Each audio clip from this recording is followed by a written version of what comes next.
Talk about how to make homemade ravioli. So we're going to get the dough that we had left over from National Spaghetti Day. If you haven't seen that video, I'll put a link to it somewhere on the screen here for you to click. We're going to roll this dough out nice and thin. You want it to be really thin, like sheet thin, almost so you can see your hand through it. Then we're going to get a glass and, holding it upside down, cut out a circular shape in the ravioli. This is going to be half moon ravioli, so you want a circle to start with. Once you get the circle, lift up the dough and slide that circle out of there. If it doesn't slide very well, you can always use some extra flour. Now we're going to want to make a bunch of these. I probably made about 20 when I did this, so don't worry, just make a bunch. Then, can't forget the filling. This will be spinach ricotta ravioli, so get some spinach and some ricotta cheese. We're going to start with a non-stick pan and turn it up to a medium temperature, and then grab a few handfuls of spinach and just toss it on there. We're going to fry up this spinach.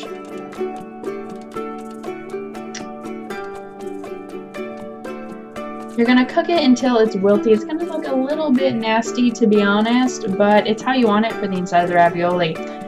Once I cooked it, I decided to process it a bit more just to make it more manageable so that it blended with the cheese a bit better. I used Magic Blender for this, but anything would really do. Once you have it, put it in a bowl, and then it's time to scoop out some of the ricotta. If you're not familiar, ricotta is a very, very soft cheese, so use a spoon and put a bit in there. And then just stir it all together, and you'll get this kind of mixture.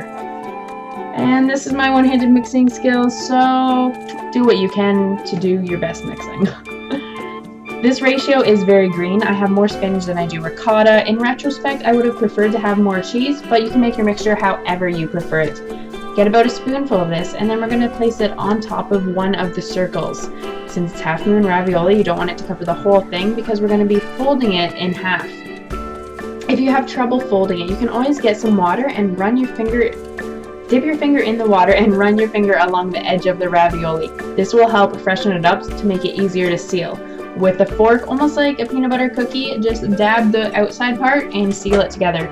This will ensure that the pasta molds together and none of your filling falls out into the water.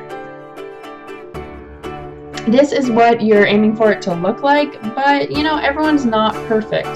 So if it doesn't look like this and it looks a bit more like this, that's okay. I also had this one and this piece thing, but that's a majority of it.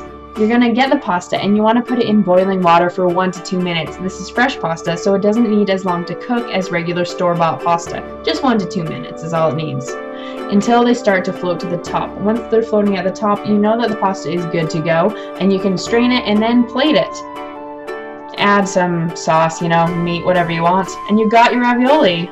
Thanks for watching, hope you enjoyed it, and hope this inspires you to make your own pasta. If you liked the video, give it a thumbs up, and if you want to see more of anything that I make, hit that subscribe button.